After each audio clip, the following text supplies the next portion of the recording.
Coming up next, ladies and gentlemen, it's the Pro Wrestling Report Primetime Super Show for Thursday, August 6th, 2020. It's AEW, it's NXT, and Impact Wrestling, along with hot news and interesting topic to start the show. The Pro Wrestling Report Primetime live on Fight TV starts right now.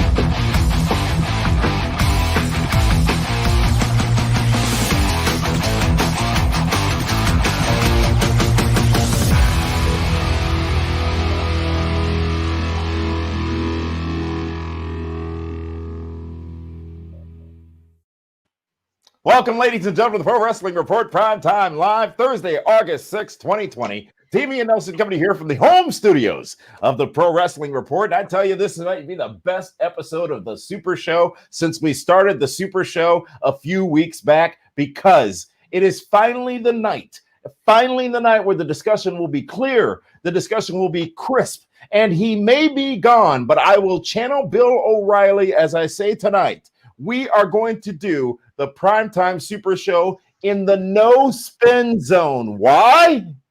Because it's a two-way show tonight.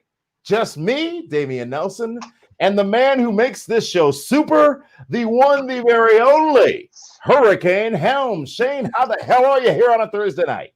I'm doing good, man. You know, the little hurricane came through North Carolina. Not me, the actual weather-related hurricane, but it was not too bad here in North Carolina on my end. So how are you guys up there in New Jersey? It hit you guys a little hard, huh? You know, it did, Shane. We took a shellacking, as they say. Here's what happens. See, y'all make fun of us. Y'all make fun of the South because every time we get one snowflake, we shut down because we're not prepared for that shit. That's true. Let one of those hurricanes go up north, and y'all understand. Y'all not ready for that. That is also true. Now, here's one thing I will say. I used to think you Southerners were weak for that reason of you couldn't handle a 1-inch snowstorm. But then I lived in New Orleans for a couple of years, and I realized there is simply no infrastructure. There's no salt. There's no plows. There's you can't do anything about it. Yeah, so I don't get it that much. I appreciate you sending the hurricane up the eastern seaboard so that we can understand the perils that are faced down the south. But man, this was a doozy. Trees, power, electric, all kinds of problems up here in the Northeast. Yeah, and this is the early part of the season too, right? Isn't there more on the horizon, so to speak? You know, I was just watching on the news earlier today, actually, about that very point, the next named storms, and then the always question of, well, how do the storms get named? Well, they're already predetermined before the season starts, blah, blah, blah, blah, blah. But yeah, we're still early. Hurricane season goes through, what, October? Yeah, I don't know. It's literally the worst time of the year for me because my timeline is just flooded with the worst hurricane jokes you've ever heard, and I've heard them all. Yeah. So anybody listening to this, if you feel the need to send me a hurricane weather-related joke, don't.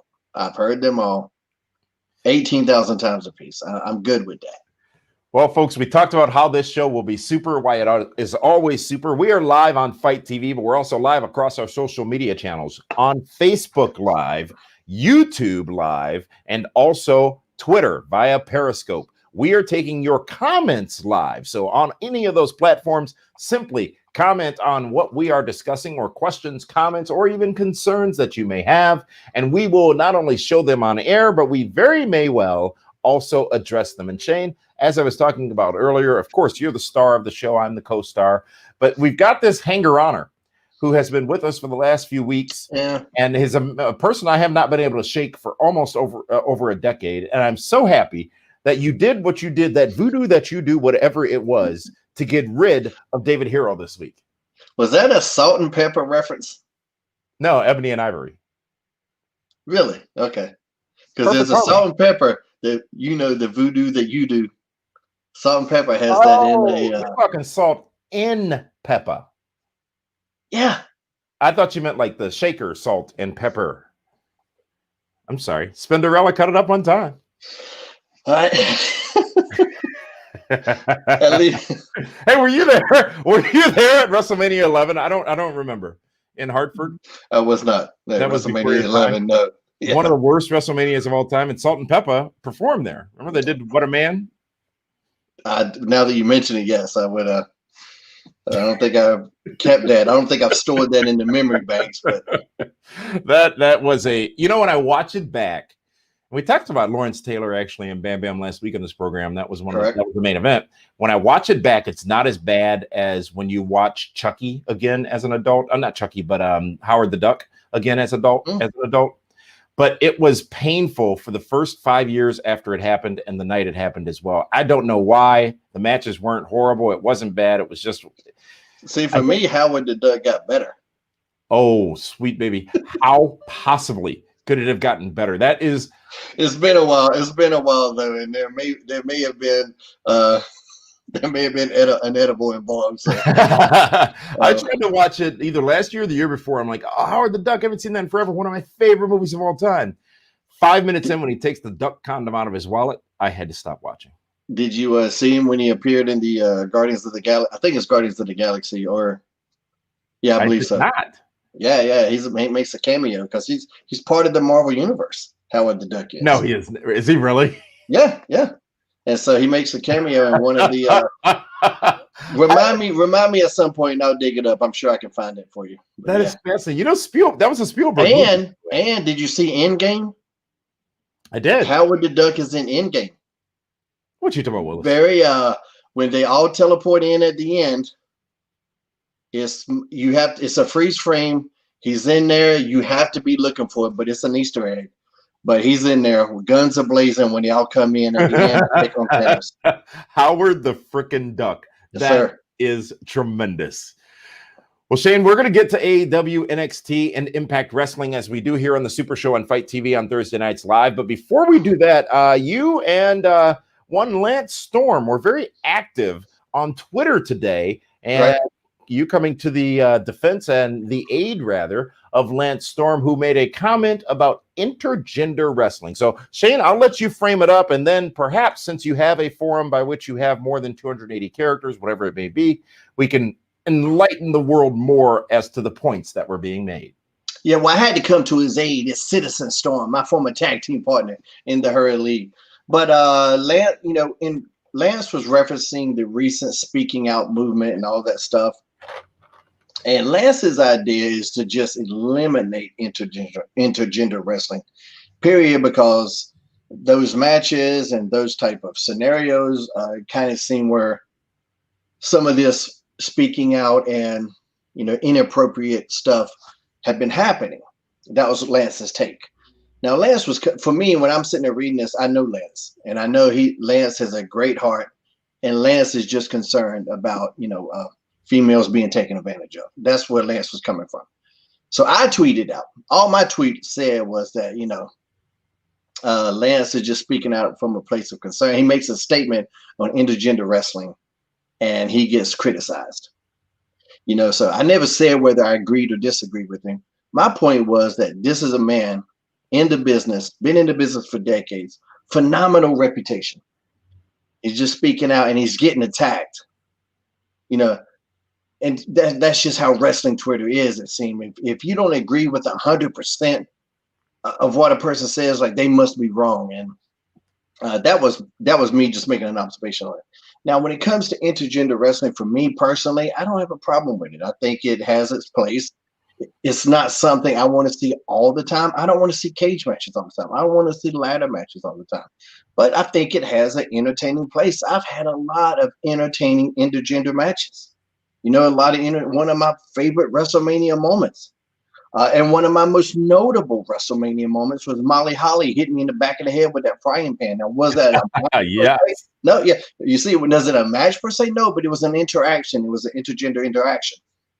And I lost the hardcore title to a female at WrestleMania. Did that ruin my career? No, not at all. And I was just looking at today, I looked up, and me, Lance, and Ivory, Lisa is her name. I'm about to say Lita, but Lisa is Ivory. We would work Matt, Jeff, and Lita in these intergender matches all the time, and we would have a lot of, and fans would be going crazy. There is moments for it.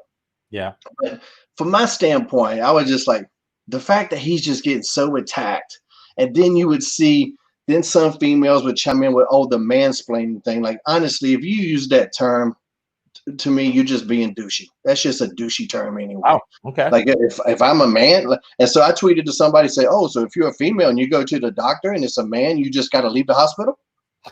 If you're a female, you just can't listen to a man about anything when it's called mansplaining, or at least not listen to him, but at least talk to him." Mm-hmm. Like, that's douchey. That's sexist. That's just as bad as some of the other stuff out there that you're speaking out against. And I heard, and this was a couple female wrestlers. They were like middle-aged white men. I'm like, okay. And they weren't talking about me because they're still referring to Lance. I'm like, okay, so you got to bring up his age. You got to bring out his race. But you're the person that's trying to be correct here. Are you sure? Right. Are you sure you understand how this works? So I just hated that he was getting attacked for that, because I know it's hard. I know where he was coming from. Do I think intergender matches should be eliminated? No, I don't. There's definitely stories. There are great stories that happen. Look at Wonder Woman. Wonder Woman whooping Ares' ass, to me, was awesome. He deserved it. I got a great clip. One of the first intergender things I ever did on a national show was my idea. It was this crazy match that I wasn't even in. Shannon was in the match, and Daphne was out there. And I had this idea for Daphne to give me the Super Frankensteiner off the top.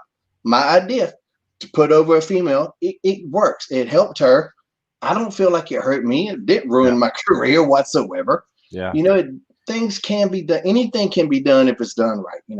Can it be overdone? Yes. There are a couple of matches I want to bring up, because there are very memorable ones. You bring up several, but look at was it China versus Jeff Jarrett for the Intercontinental Championship, where China won the strap, and Jarrett was doing that whole "you a woman can't talk to me a man" like that. Great story. You've got the infamous Disco Inferno and Jazz match, right? It was Jazz, wasn't it? No, Miss Jackie. Jackie, yes. Yeah. You've got, but if you want to mention Jazz could probably beat half the guy's ass if she wanted to. Jazz was bad to the moon, and Jackie too. Yep. Sherry Martel had a lot of intergender matches. A lot of them occurred in ECW as well. So, as you said, Shane, there is a place, there is a time. You don't want to see them all the time, nor do I. And perhaps there was a misunderstanding in the Twitterverse as to what that statement was, and I think you've explained it much. Yeah, but I think Lance wanting to take intergender matches completely out isn't the answer. I agree. I don't agree that that's the answer, just to eliminate it. If there are guys and men and women that are being inappropriate with each other, address that situation. I don't think you eliminate an aspect of the business. Yeah. All right. Well, there is the wisdom of one Shane Hurricane Helms here on the Primetime Super Show. And I think, Shane, with that, let's get right down to it. And as we established last week. Well, you're just not going to talk about Marty Jannetty? Please don't. This is a gag order. I'm not permitted. Please don't. To address that situation, because I'll just wake up and see what he posted on Facebook tomorrow morning, huh? Yeah. From jail.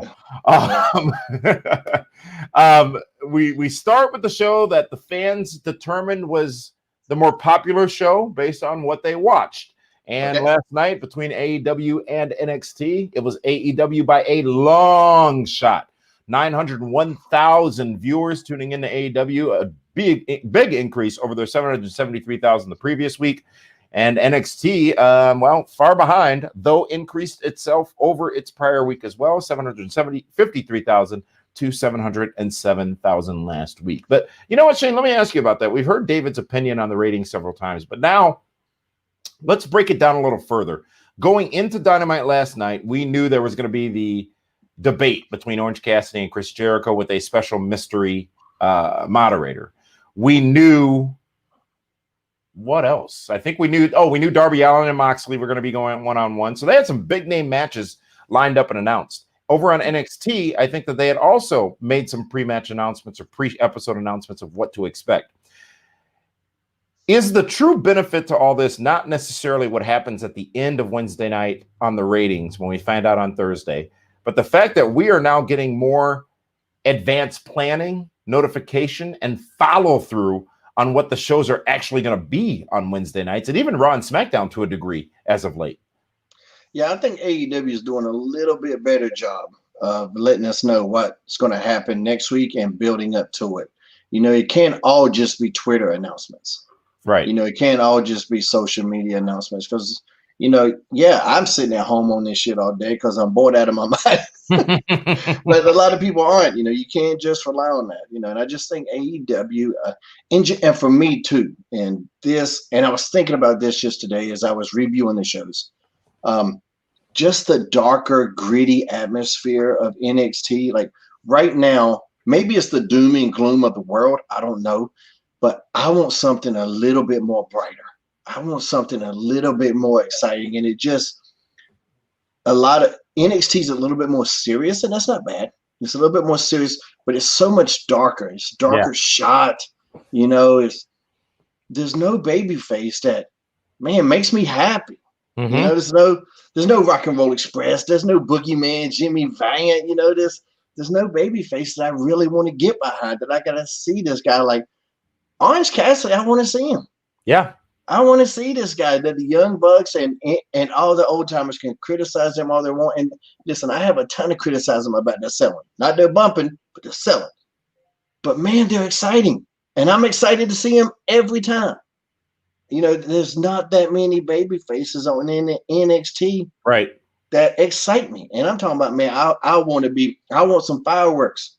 You know, I want somebody come, you know, like I said, you know, you understand what I'm talking about when I say you hear the Rock and Roll Express music, or you hear the Ultimate Warrior music. Man. Absolutely. And it gets you going like, yeah, I want to see this. You know, there doesn't seem to be that.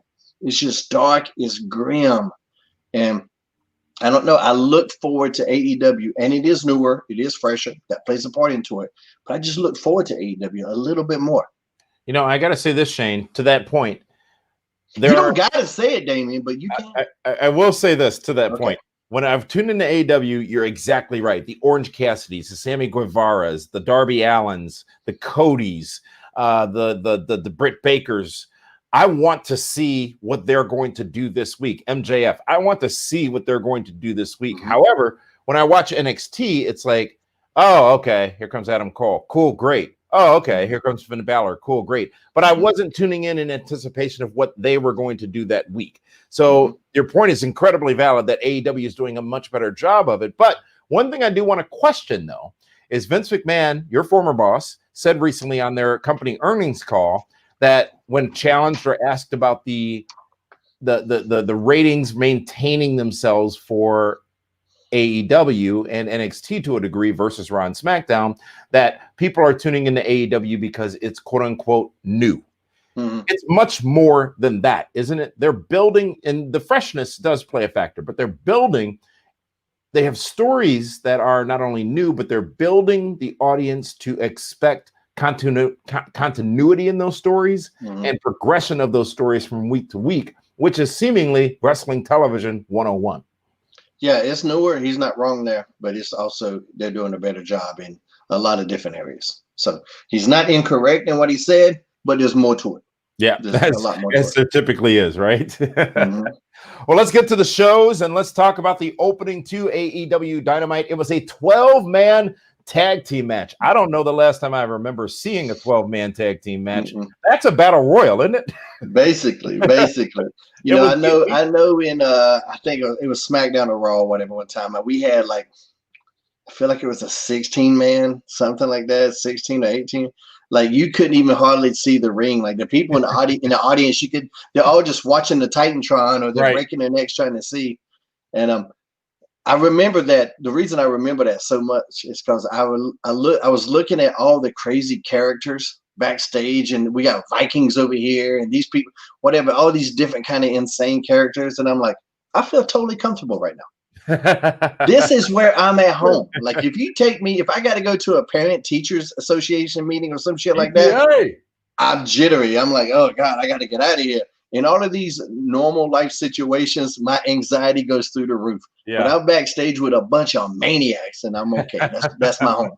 But yeah, there was a lot of people in that match, and they did a great job of involving everybody. There was a lot of bumps. Yeah. The selling was atrocious. The selling was actually atrocious. Really? You know, I saw one guy take a super Frankensteiner. He's up seconds later and they're working his arm, and I'm like, So he just got a super Frankenstein, and I'm supposed to give a shit about them working his arm? Right. Like, terrible selling, but here's what I the athleticism and creativity was just through the roof, and you almost forget about how bad the selling is because you're blown away by the creativity. So it's an interesting thing that happens when that level of creativity is out there. And it was the Elite and FTR versus the Dark Order, of which it's growing like WCW's NWO, it seems, as the Dark Order. Yeah. But it was a matchup that, to your point, I didn't notice the lack of selling, except for what I have become normal or become used to expecting from AEW, and especially when you go watch, they did one of the Young Bucks ran up on the top rope like Kurt Angle, super Frankenstein. The guy kicks out on two. They start working his arm. I'm like, how you working the arm after you just did a super fucking Frankenstein? Right. Like then I feel like Jushin Liger won like the IWGP Junior Championship with that move or something at one time, or somebody, definitely I feel like Hubertut won the Cruiserweight title with that when somebody did and now it's just a throwaway move. Like, and I guarantee you that shit hurts. That was one of the biggest bumps of the match. It happened minutes in, and they just threw it away like it was fucking nothing.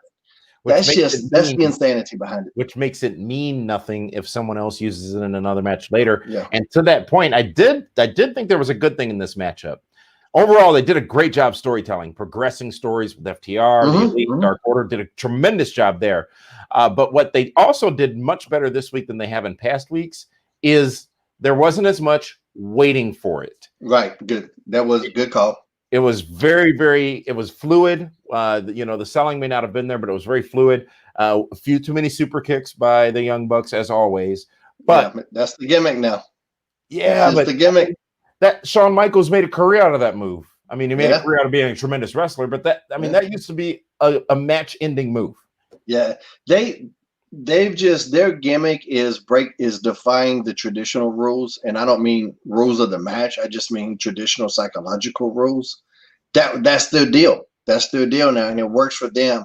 It doesn't necessarily work for everybody that's trying to emulate them, but it's one of those things like with Rey Mysterio. We let Rey Mysterio get away with a lot because he's Rey Mysterio now. He gets away with things that other smaller guys don't get away with. That happens when you get over. When you get over, the rules change a little bit. And nobody can deny that the Young Bucks are over. They're over as they can be. So they are. And hey, they deserve a lot of credit for being that over. And I told them one time, I told them in Ring About it, I was like, listen, y'all gotten over by not listening to people. So don't fucking listen to me. Oh my God. Here we ladies and gentlemen. Let's give it up. We were gonna have a good night. Oh man, look at that mask. Look at that beautiful mask. Look at it. Hold on a second. Can you get it off that noggin? Can you put it up to the camera? What is going on? Where have you been? This show started 23 minutes ago. You know what? I was in the wrong studio. Studio C? No, he was in Studio Brazzers. Yeah, well, I mean, I hope you didn't go into Studio Q because hold on a second here. Why can't I get the special? I tell you, they're making this mask thing legit. I mean, I can't even take the thing off. But look at this. This is what you call stand back, right? Yeah, that's my main. About that, yes. Well, I'm glad that Shane. I'm glad you could find the fill-in for me while I was gone. So yeah. Hey man, I got your back, brother. I mean, I'm used to teaming with bigger people that I have to do all the work. We just literally exactly. I made a career. That's what you're gonna have to do for the rest of the show. Now Dave's here, but Dave, Shane and I just had the most intelligent 23 minutes of conversation on. Well, it's about to get better then. Key topics that are important to the American people and the people in Finland, of course. Yes. And now I just hope that we've designated this the no spin zone tonight. Okay. So should I put this back on then? Is that what you're telling me? If it has a mute feature, absolutely you should. Welcome. Where the hell were you? I've been traveling. I was down in Louisville. I was down there with Al Snow, and Cal was down there doing some OVW wrestling. He'll be making his debut next week on OVW TV. Wait a minute. Cal Hero, your son, is making his national television wrestling debut on OVW next week. Yeah, how about that? Who would have thought? Unfortunately, it's against Jay Bradley. So, I mean, wait, isn't Cal only 15? No, 15, he's 18. He's 37. Yeah, so he graduated high school, last Friday night, Cedarburg High School. At the young age of 23. and 4 days later, he's making his national, he was down in OVW for the TV taping. So he's going straight out of high school graduation to national television wrestling debut. Yes. I love it. I love it. I skipped senior prom to referee a match that the Rock and Roll Express was in. I had my first professional match at 16, but I didn't make national television until I was 25. So Cal's ahead of the schedule. And for those of you listening, I don't know how you get it. I got a Roku TV, but you can get the OVW app. Just search OVW. They have an app, and you can apparently watch all of this stuff. I don't know all the ideas, all the details behind it, but I know Al Snow's a friend of the Fight TV and the Pro Wrestling Report family, so I'm supporting him and OVW. Well, very, very exciting. OVW on the U2 America Network as well, of which Primetime has the weekend headlines as part of that show. There'll be two heroes and a Nelson on OVW this upcoming Saturday night, or in 2 weeks, or whenever that debut is. So whenever you eat a lot of food, are you a full Nelson? Yes, I am. Except after I eat Chinese food. Hey, Dave, have you never made that joke to him? You've known him a decade. That joke never came up? I never once have. No. See, right now, he's a half Nelson. He is. How do you know I'm not full right now? You can be a quarter Nelson, actually. A three-quarter is definitely. Three-quarter Nelson was, who's the guy that used to pat himself on the back? Barry Horowitz. That's what he won with a three-quarter Nelson. So, Dave, let me catch you up. Yes. And what a tangent we went. 3 questions. Intergender wrestling, should it continue? No, I don't. You know what? No, because I think it does more damage than entertainment nowadays. NXT versus AEW. AEW gets 901,000 viewers, which is why we started with that show this past week. And NXT gets 773,000 viewers, both up substantially. Wow. 753 rather. Both up substantially from prior week. The question, who's getting the eyes on the prize better, aside from the obvious answer of the ratings, AEW or NXT, creating more urgency to watch their program? And let me throw this at you, Dave. They had competition too. Remember, there was concern about other sports might dive into against competition. That was a good night for wrestling. When you combine those two numbers, that's a powerful night for them. 1.6 million people watching wrestling on Wednesday night. Competition, so to speak. And AEW beats Raw in the 18 to 34 demographic, owned by the demo god Chris Jericho. Well, that's going to be a huge headline for them next Wednesday when Jericho can speak on this, as Conan would say. 0.35. But, 901,000, that's a big number going up against the NBA and NXT, which they had a solid show also. But you know what? Once again, AEW starts out hot. They're giving the fans exactly what they want in that first match, which makes it hard to change the channel. Right now, AEW reminds me of when WCW had the NWO. You would always watch Raw either on VCR tape delay, but it was always Nitro because VCR tape delay. I like VCR. So that's the next day. Yeah, exactly. I watched that. Yeah, or I watched it after. But I mean, AEW. Again, when you put out FTR and the Elite, which is extremely that is their fan base, super fan friendly. It's hard to change the channel to watch the girls on NXT. It really is, even if it is Rhea Ripley. But I mean, they're stacking the deck every week in that opening 30 to 40 minutes of AEW to the point where the fans just I'll catch NXT on the network tomorrow. Fair enough. It's their 4th week in a row of wins. That AEW over NXT. David Hero, we've already started talking about. But you know what? Well, hold on a second. Where did all these fans come from? Because they were nowhere near 900,000 last week. They were at 773 last week, so they picked up about 125,000 viewers. Yeah. How? But you know what I think that could be also is now that baseball in the NBA is back, those AEW commercials are dropping in to those games. Well, that's a great point. Could be. As they are for WWE on Fox. But not NXT. NXT is not on Fox. Correct. And it could be that because of all the hurricane weather, people were trapped inside and couldn't go nowhere. So they had to watch the TV. Well, hey, Shane, to that point, there's nearly 750,000 people in Jersey that were out of power alone. Well, if they're out of power, they're not watching. So that's what I'm saying. So that's actually an interesting point. One of the biggest TV markets, the Philadelphia market, New York market, they were down available households to watch the show. Yet this number did still spike. So David Hero, quick question, final question to catch you up here. The Cliff Notes version of what you missed on the show is the matchup, the opening matchup. It was a 12-man tag on AEW. It was a match that told some great stories, had some high spots, but according to Shane, nobody was selling anything. And what did you think of that opening contest on Dynamite? Well, I don't think anybody sells anything anymore, but the Dark Order finally became relevant and important, because if the Dark Order doesn't win that match, Brody Lee and company should just pack it up and leave, because they're then become worthless. But I thought it was interesting how Adam Page was highlighted.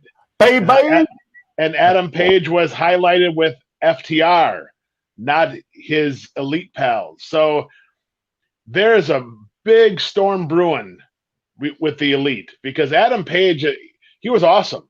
I mean, he was just, there is something about him. Now there was always rumor innuendo that he had an open checkbook from WWE. I can see why after watching him. If they would have had a crowd last night, the way he just fired up and took care of business, it would have been fantastic. But I mean, good for Brody Lee. I mean, he got a big win. It's a big win. It was a huge win for him. Big.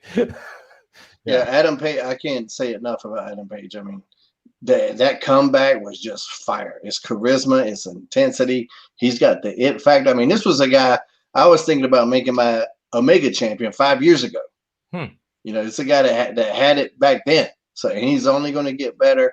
What I was talking, I mean, the whole selling of the entire match wasn't awful. There were just some spots that really stuck out as bad. But Dave, what I mentioned to him was just the creativity of those matches sometimes makes you forget that nobody's selling, because you see some shit you've never seen before, and that kind of makes you forget some of the nonsensical stuff that you're seeing. But great point about Brody Lee. Actually, when in the beginning when he got in there and it wasn't quite impactful, I was like, oh man, what are you doing, dude? You're the biggest guy in here.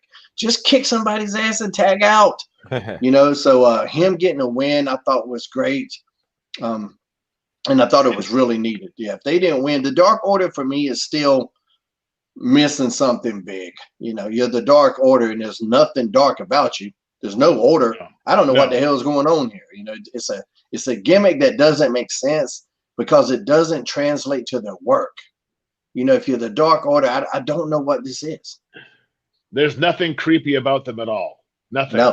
No, they're just young guys that want to get noticed, which is, I get that. But then it just turns into a talent show on who can do the best dive. I'm so fucking sick of dives right now. I don't know what to do. The interesting thing about all of that is if you think about it, the Dark Order has been programmed with the top stars of AEW. And it's a bunch of guys that we don't know who they are, under masks. And obviously there's a lot of confidence. Who are they? I've been wondering. And there's a lot of confidence in them to work with the elite, with FTR. So obviously they're doing something right. But yeah, I mean, there's nothing special. There's nothing like, oh, wow. Put it this way. They're basically the Undertaker's druids, but they can work. Well, that's really what it is. Yeah, they're athletic. They're not like, it's not, these sometimes when you got a henchman, they can't go out there and do some shit. They're super athletic. And it's like I feel like they want to get cheered. And those are the type of heels like, if you're going to be tweeners, okay, I get that. As long as you know that's what you are. But if you're supposed to be this evil cult, to me, what did they do in that entire match? Which was I don't know how many minutes it was. I feel like it was in excess of 15, but it was at least around that window. It was all 20 minutes. What did they do to make you hate them? Name one thing, even when they had the numbers, because you lost FTR. Where was the heat? In fact, Shane, I would say this. One thing I noted when I was watching this match was I asked myself a question of how are these druids so good? In fact, they're too good. I actually should know who they are because they're wrestling that well. Yeah. It didn't make any sense to me. I was like, well, there's a disconnect. All right, I get it. It's a Dark Order, all this other stuff, but these guys are too good. Yeah. They're getting too much shine, I guess you can call it. You remember when The Undertaker had the Ministry of Darkness and yes, JBL and Bradshaw were the acolytes? Just imagine instead of JBL and Bradshaw, it was the Hardy Boys, who are super talented, but it's going to have a different feel. Yeah, right. They don't have heaters. Like the leader is the heater. How can you be the leader and the heater? To be fair, Undertaker did have Edge and Christian and Gangrel for a little bit. The Brood? The Brood. Very short-lived, and then they brought in the Acolytes. Was that one night on Sunday Night Heat you're talking about? Yeah, that must have been super small because I don't hardly remember that shit. I remember him having them. I remember him having, who's the motherfucker with the eyeball on the back of his head? He was naked Midian. Him, you had him. He does. He's got a big eyeball tied no, up. Who was it? It was naked Midian? Yeah. And he was naked at one time. And Viscera. That's a heater squad. Yeah. You're not gonna go out there and do a bunch of flip-flop flyers with it. It's just they're giving off a different vibe. But as long as they understand that, I hope they at least know the vibe they're giving off.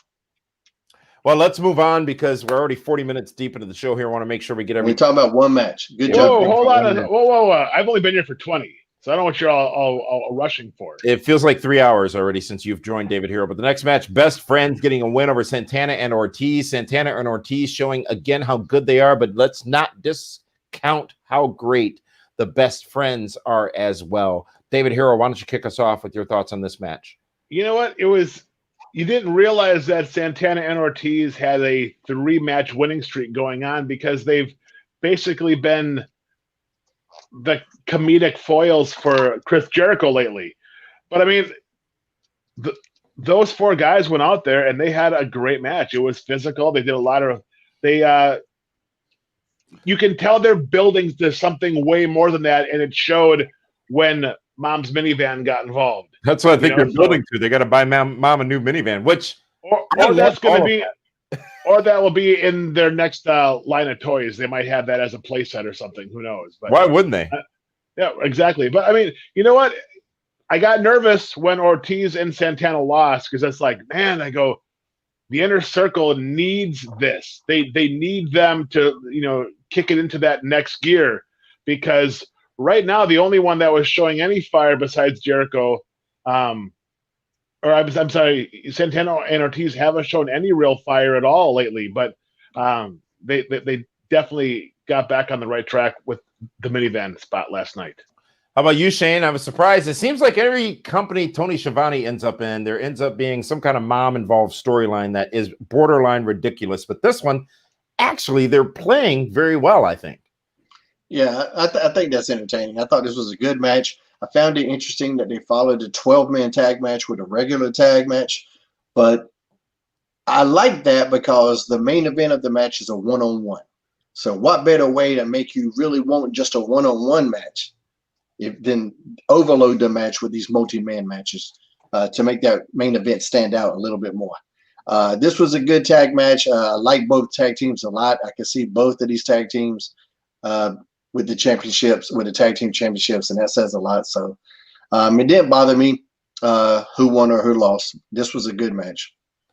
After that, we would see a great talker and one of the greatest characters, I guess you can call it, in professional wrestling right now, that MJF, and a tour of his campaign headquarters. And gentlemen, I dare to make this comparison, but halfway through this promo, I guess you can call it, this segment, this vignette, when I was watching it, it reminded me of another clip that is world famous. And if it's not, find it as soon as we're done with this broadcast. And that was when Bobby Heenan walked through the production area backstage of Superstars or whatever it was, and just ran down everybody he walked past.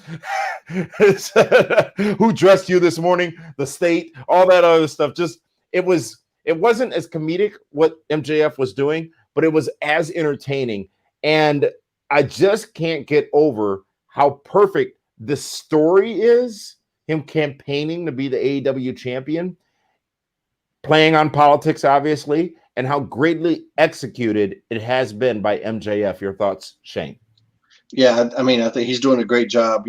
I feel like last week we kissed his ass so much it's probably a little chafed this week. But this was another good segment for him. I think he needs to be careful about trying to be too funny, in the beginning. But when he went in and just started healing on everybody in the office, I was like, okay, now we're right back to where we need to be, which that's a good play because he kind of took me on this little journey, Yep. He's great. He's absolutely great. David Hero. I agree with Shane. He has to be careful because eventually he's going to turn babyface because people love sarcasm and talking smack and put downs and all that stuff. And he's charming while he does it at the same time. But let's not forget about Wardlow. They had this big beast there. They need to use him to get him over. Right now, MJF is over. We know he's going to be facing Jon Moxley for the championship. Now let's do something with the big heater. Wardlow would play a role in that. I disagree. Right now, your focus needs to be on MJF, and Wardlow's just going to have to play the backseat. I don't think you dilute that focus right now. That's just a personal opinion. He's the man you're going to run with. He's the guy that's going to be in the ring. He's the guy that's going to be challenging for the championship.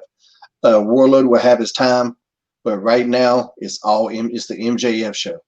And Warlow's just the guy holding up the cue cards. That's who he is. He's holding the microphone. He's helping. He's salt. He's not the dish. And I wouldn't worry about him right now. You don't think that they need to try to get him over just as that monster that he's the insurance policy?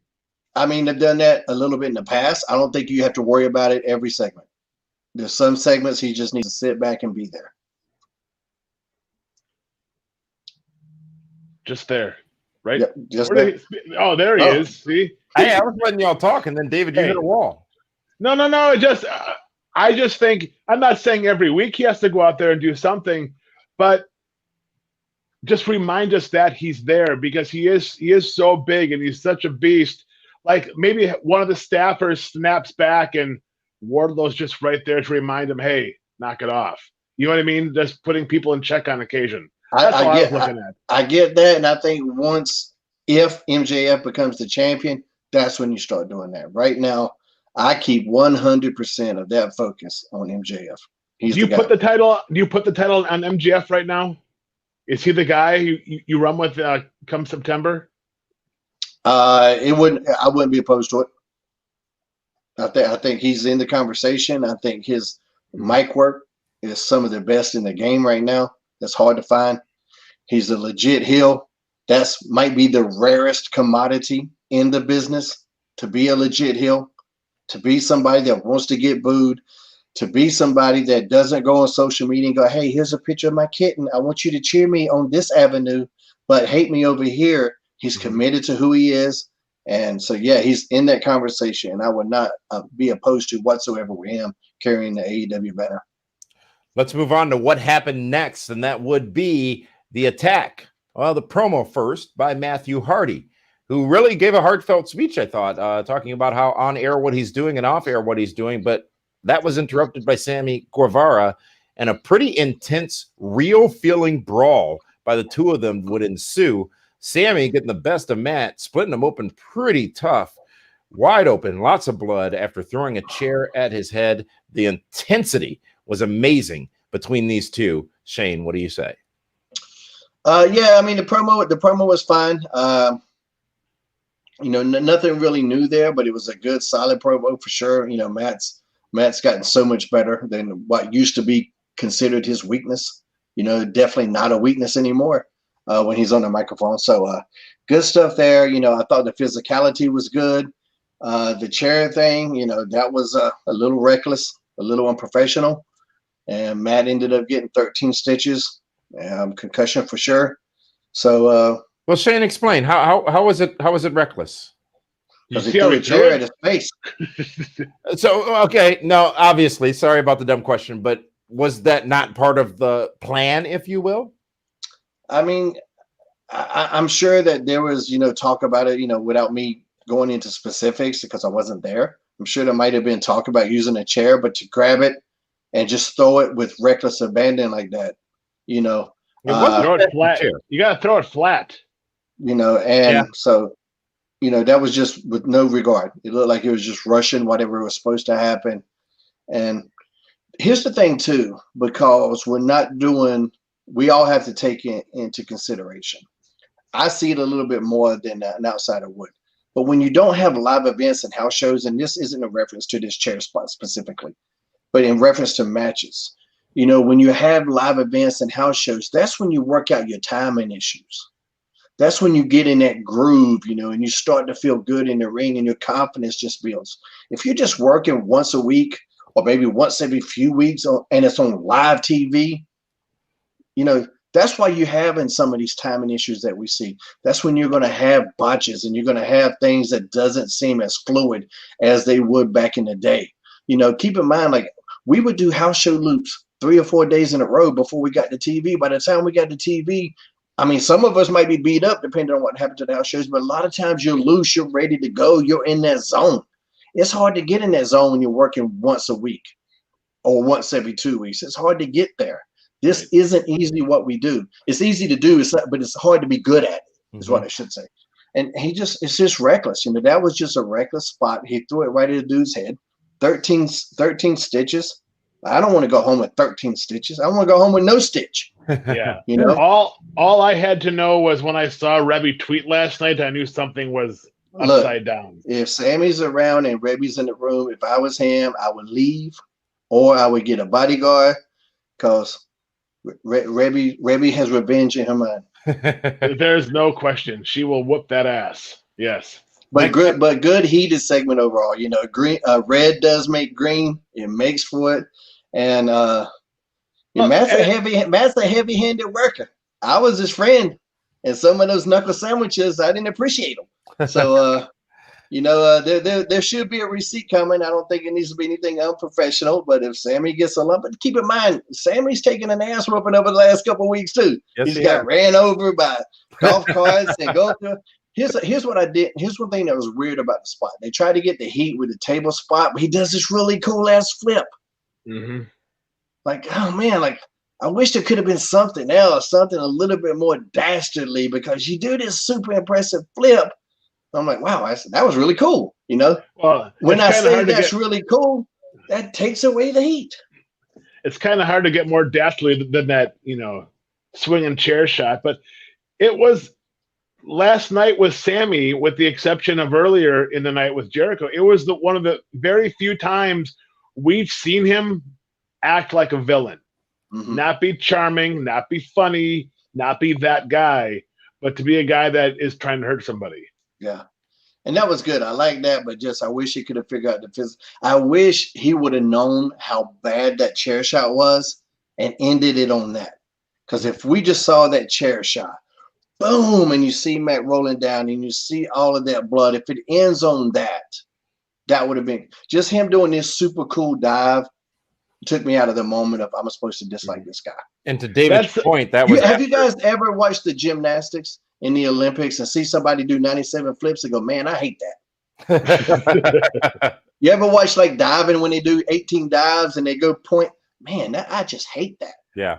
Nobody hates that shit. What Sammy did was what Rey Mysterio used to do in the Monday Night Wars, when he would finally get his revenge and do something really cool where you're like, oh my God, that was devastating. And you wanted to see that because that was the feel-good moment for Rey. But you're right. When you see the dastardly heel do something cool like that, kind of makes it hard to want to boo him. Yeah, I didn't want to, once you saw it, luckily they did a good job of going back to the blood after that. I was like, okay, that's a reminder. He just hurt Matt Hardy, a character we love. And so they did a good job with that. But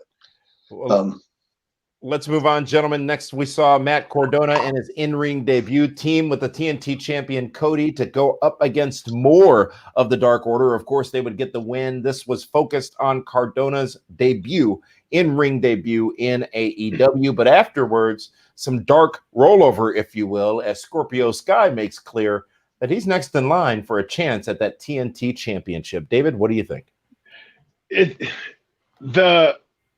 The Zach Cardona spots the last 2 weeks have been really weird for me because he comes out during the Warhorse match to make the save for Arn Anderson. Zach Cardona? Matt Ryder. I'm sorry. Matt Ryder.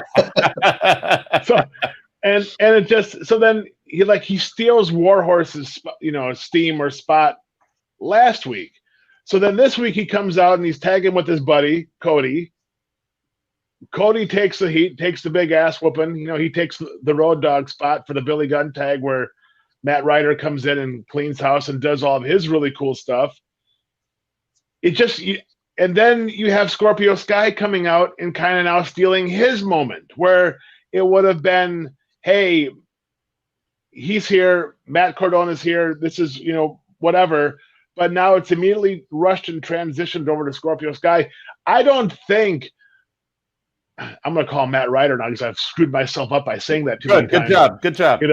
I don't think Matt Ryder truly had got over the way we all had hoped and envisioned. I think too many people are waiting for him to, first of all, turn on Cody or to not be who he is. It's a weird vibe seeing the people's reactions online. And of course, there's no reaction we can get, from the live audience, but I'm just not feeling what he's doing right now.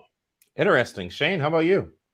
I thought he looked good. I think it's too. I ain't going to pass judgment just yet. We're in a weird situation, so there may have been in a better situation. We could have had a better idea. So I don't want to pass too much judgment on it. I think he looked great in what he did in the ring. He looked crisp. He looked like somebody that's seasoned. The match could have been a little shorter. Could have been a little bit more one-sided for his debut. I wouldn't have minded seeing that. I tweeted that they should call themselves the Midnight Riders, but nobody bid on it, so it is what it is. But it was okay. But I agree with with the Scorpio Sky thing, stepping on moments and stuff like that. That felt a little rushed. But Dave, we talked about this at the beginning of the show. What AEW has done well so far is they're doing a great job of letting us know this week what's happening next week. They're not waiting to do it on Twitter. They're not waiting to the last 2 minutes of the show. They're letting us know right, in those moments, hey, this is what's going to happen next week. And we can build it up on social media throughout the week, but they don't make the announcement there. And they've done a good job with that the last couple of weeks, and it seems to have been working. So I'm not going to hate on that right now. When you say rushed, Shane and Dave, rushed as far as the timeline of the broadcast last night, or rushed that Scorpio Sky's getting the chance against Cody for the TNT Championship? No, rushed in terms of the build-up of Scorpio Sky and Cody. To come out and just say, hey, here I am. Okay, let's do a match. Well, no. Scorpio Sky cut a promo or did something on Dark. I didn't see it, but I saw. Yeah, but that's social media. We're talking about Dynamite. That's YouTube. Yeah, that's on YouTube. YouTube social media. I don't think we need to include YouTube, but is it? I'm not sure. YouTube is a different platform. Right now, we're talking about AEW Dynamite. If you don't watch the YouTube channel, you don't know about the Scorpio Sky thing. So if we're talking about just Dynamite, then it's a rush thing. But we should, though, because this is a different era. We should include that YouTube in Dark because they're working really hard to make Dark a must-see avenue. So I think we do have to include that. So there is that is part of the conversation. All right. Well, next up, it was, I guess unfortunately, but fortunately, it was the main event of Dynamite last night. It was the debate, the great debate, the Super Wednesday debate between Orange Cassidy and Chris Jericho. Talk about two better people to debate each other, but one of the greatest talkers in the business and a man who barely ever talks. We also had another layer added to this in the fact that there would be a special mystery guest moderator. And we would find out very, very quickly that moderator would be a man who made wrestling synonymous with TNT and made his return to same network for the first time in over 20 years, Eric Bischoff. I almost feel like Vince McMahon in 2002. His name is Eric Bischoff. I was very disappointed. I was expecting to see the masked debater there. So yes. I was the second guy. Yeah, I was the second guy, but Eric beat me out. Orange Cassidy, Eric Bischoff, Chris Jericho. There were some pointed moments in this debate, but it ended real strong for Orange Cassidy, who got the win. Shane Helms, how did this segment strike you, and what did you think of Bischoff's return to TNT? I think Bischoff did great. I'm a huge fan of 83 Weeks, the podcast, if you guys haven't checked it out. Even if I don't agree with everything Eric says, he has a way that it sounds right. He's a great salesman. He's a great, very intelligent talker. I thought he did great in his role last night. To my understanding, it's a one-off, but if he came back here and there sporadically, I wouldn't be opposed to that at all. Eric has earned his right in this business. As far as the debate, super entertaining. I legit laughed out loud when Orange Cassidy gave his answer to climate change. And I'm not talking about the LOLs that we send in text when we're not really laughing because somebody sends a stupid joke, but we don't want to be an asshole and not reply to not send anything back. So we go LOL. This wasn't one of those. I legit laughed out loud. And so that was really well done. I thought the debate was well done.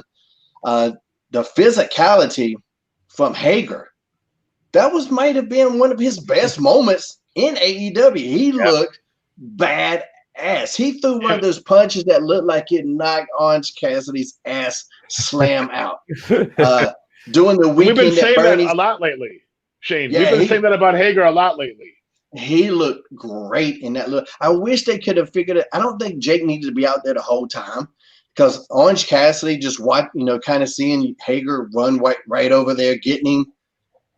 But that's just me being nitpicky as hell. I wish he could figure out a different way for that physicality to be initiated. But once Hager got in there and started going to him, and Jericho being cool, calm, in there in that smoking ass suit, looking bad as hell, just waiting for Hager to serve him up so he could throw the Judas effect. Man, that's heat. You hated him. Yep. In direct contrast to what I said about Sammy Guevara. Did something cool. This wasn't cool. This was heat. Knocked his ass out. Left him laying. That's heat. David Hero. Do you think, Shane, that Orange Cassidy is going to have to find a grapefruit to come along with him going forward? Like somebody a little bigger to neutralize Jake Hager down the road? With the best friends came out. So 2 best friends equal 1 Jake Hager. So, right, but they're going to be busy with the best amigos for a little while. You know what I mean? So maybe so, but he can figure something out. I mean, the more jeopardy you put the babyface in, the better the story. And man, the verbiage of Cassidy was like, "What if you lose to Orange Cassidy?" That was just great. That was great. The verbiage was great. The delivery was great. Because if there's anything that's going to defeat you, it's doubt. And when he said that, when Orange Cassidy said, "What if I beat you?" Now there's doubt in Jericho's head, and that's money. It was great because when he was talking, just how even the people around you could feel the energy come up when he was getting in, his verbal jabs.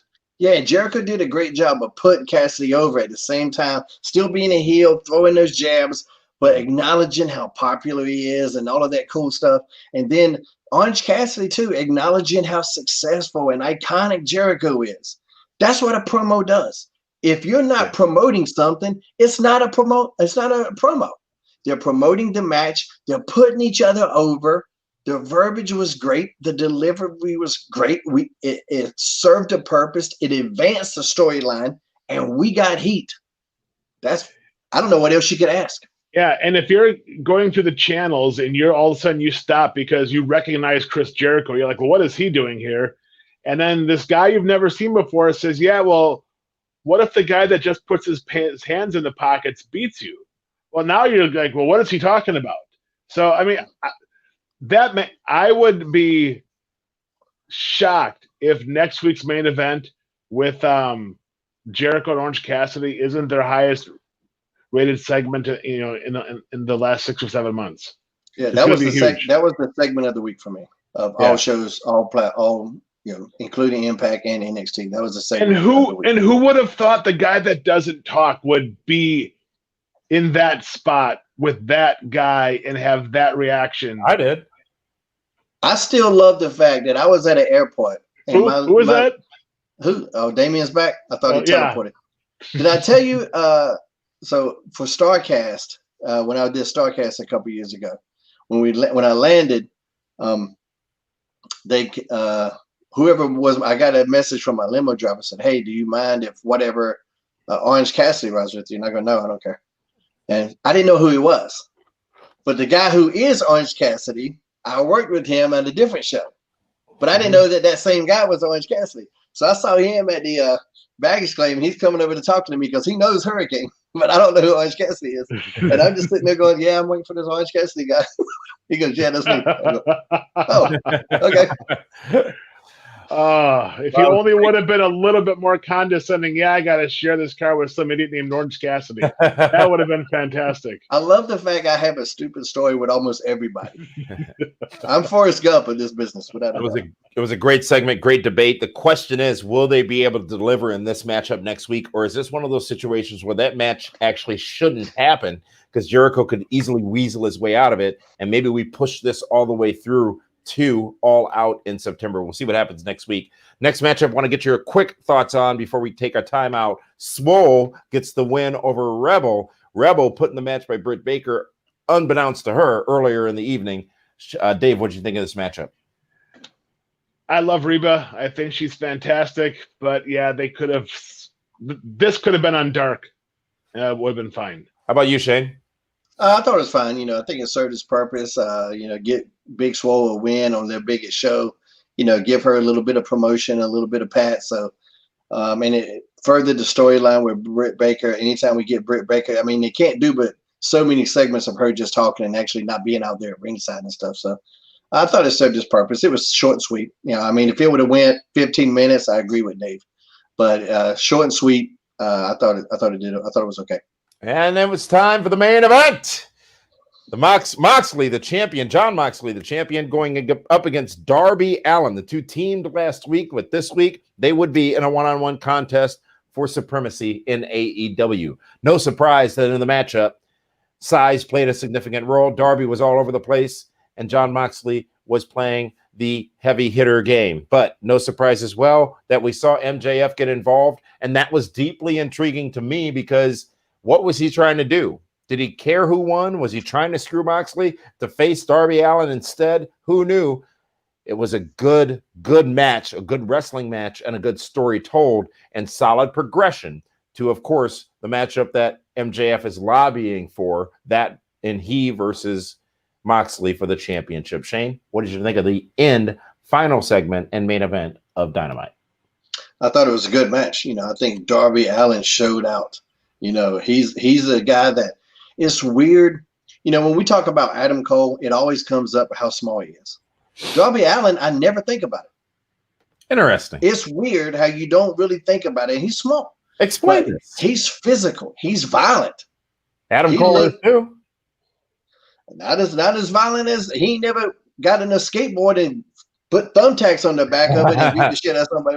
I don't know. I don't really have an explanation just yet, but I know watching Darby Allin last night, I was probably 3/4 through the match before I go, man, yeah, he is kind of small, I guess.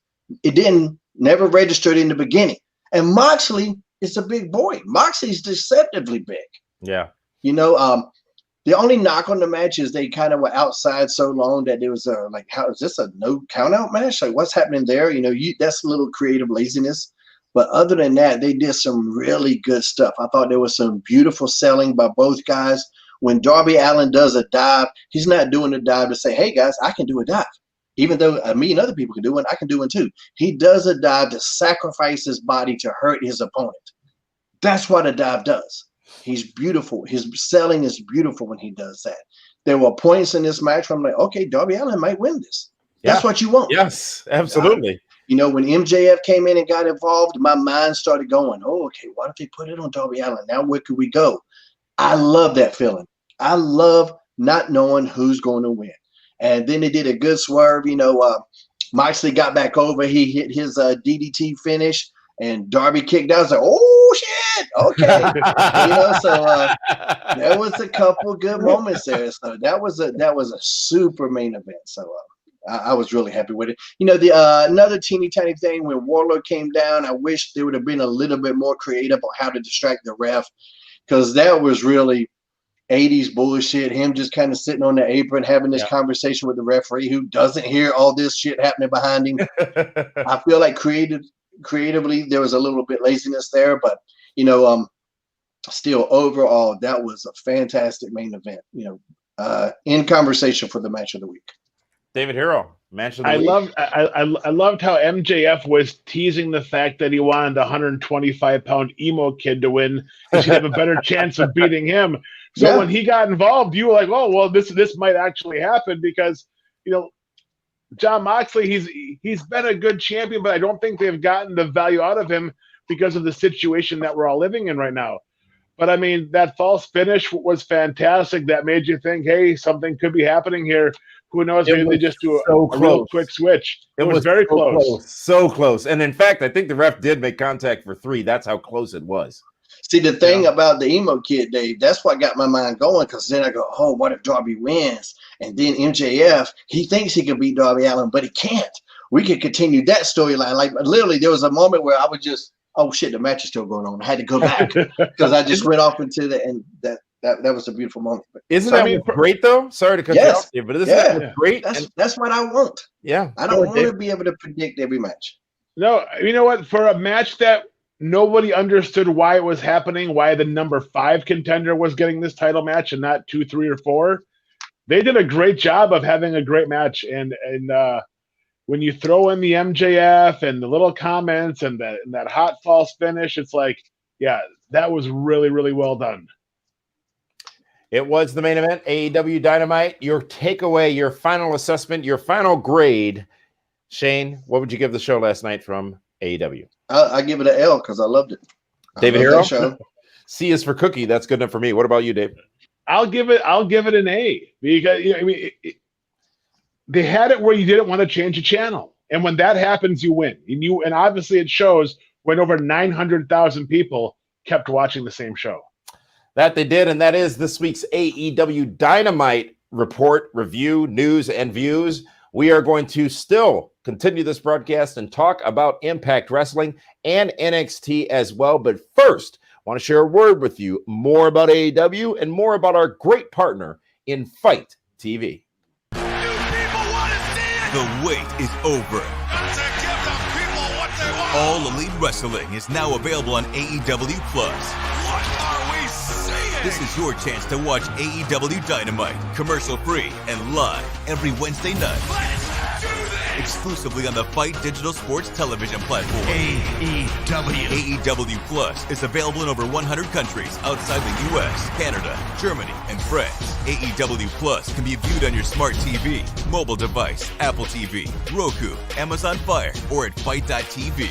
You ain't seen nothing yet. Starting this month, AEW Plus will also feature every episode of AEW Dark. Download the Fight app now and join the revolution today.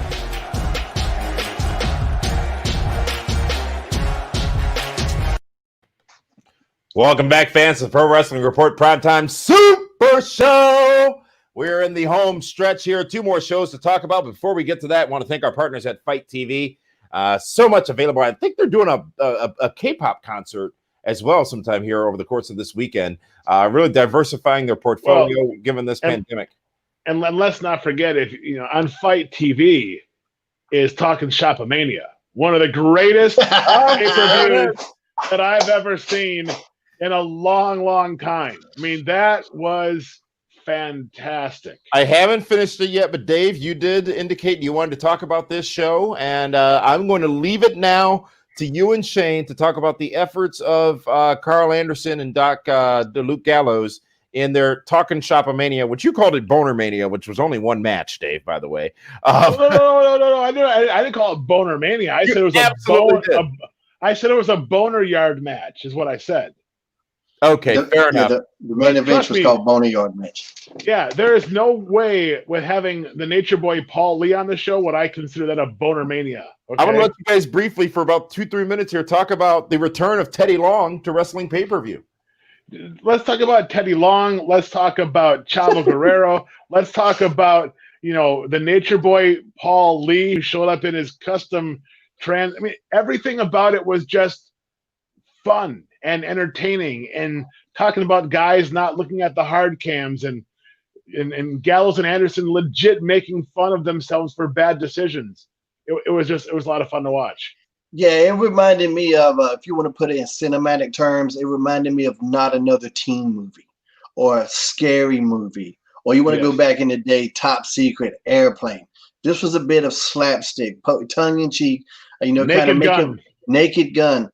Naked Median, should have been on the show. I thought it was fun. It was what it was. It is a different presentation, as long as it's a different genre of pro wrestling. And I talked about this on Highway to Helms this week. I'm just proud that they made it happen. I hope they don't lose money. I don't know how much they made. I'm just impressed that these knuckleheads, and they're my friends. Yeah.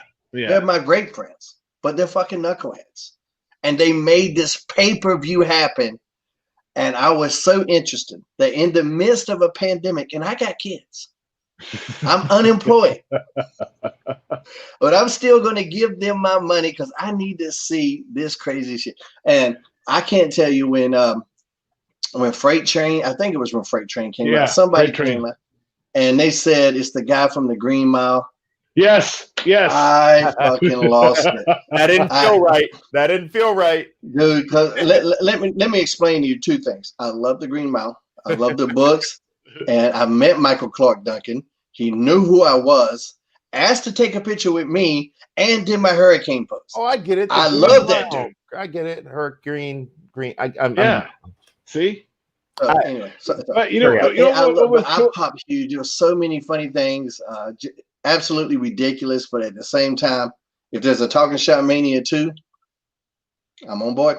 It was such a great parody, and again, it was almost like it was their closure, like closing the door on that WWE experience, everything about it. Where they even owned up in that sequence with the Young Bucks, where they said, "Yeah, we're going to go and be with Jericho in the super group."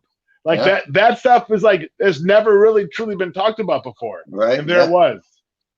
Yeah, so they just, that had to be so much fun, It looked like Teddy Long out there just cussing up a storm. The Rock and Roll Express show. There was in TNA, and when I was an agent TNA, I tried to pitch to them constantly, why don't we just bring in guys? Because the companies are in this habit of we got to sign everybody to this multiple year deal.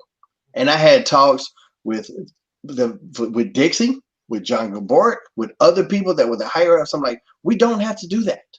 Not everybody has to have a 3-year deal. Let's give them a 3-month deal. If it sucks, that's it. At least we tried. But I was like, you got bushwhackers down the road. I go, I know when they brought in Reno Scum, I was like, what if we bring in the Headbangers? They're right down the road. They're here. They'll come. We're so stuck in using the guys under contract, and I understand that to a degree. But if you think about Monday Night Raw, when they would do those anniversary shows and you didn't know what legend was going to show up, they were the most exciting Raws of the year. Oh, Raw. So exciting, yeah. And I was like, why don't we do that? There's so many guys out there that would love to get one more run, even if that run's only a couple weeks. And so I love that. And Matt implemented some of that when he did the total deletion. I promise you that came from conversations with me. And so with Talking Shop-A-Mania, like just seeing them do that. Hey, let's bring in the Rock and Roll Express. Who gives a shit? Hey, let's bring in Teddy Long. Let's bring in this guy. Let's bring in this guy. That's what wrestling is. It doesn't have to be these set contracted guys. It doesn't have to be like that every single week. NXT could do that. Remember when they brought in Liger one week? Yeah. How fucking cool was that? Every company should explore that. I remember when King Kong Bundy called me up and he's like, it's like, Dave, that Matt Hardy kid wants me to be on one of his shows. I'm like, oh my God, you have to do that. It's like, I'm not leaving my house, and then he hung up on me to go feed his cats. But just like, how great would it have been to have seen like something like King Kong Bundy in the Ultimate Deletion match? That's the stuff that we love. The last House of Hardy that we did, when Papa Shango came out, I'd never been on a show with him. And so I was there watching that entrance, and I felt like a kid again. I was like, if I can feel like this, as much wrestling, if you can make me feel like that, I know fans love this shit. I was in there going, and one of my buddies, one of my people that were there, some friends, he goes, I saw you watching Papa Shango come out, and he goes, you look like a little kid. I go, I was, man. I was a little kid there. I was so excited about it.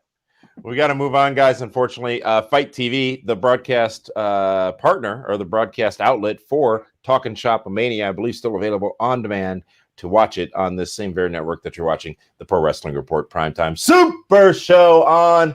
Gentlemen, we do only have approximately 30 minutes remaining here in this contest, so the next conversation is scheduled for one fall.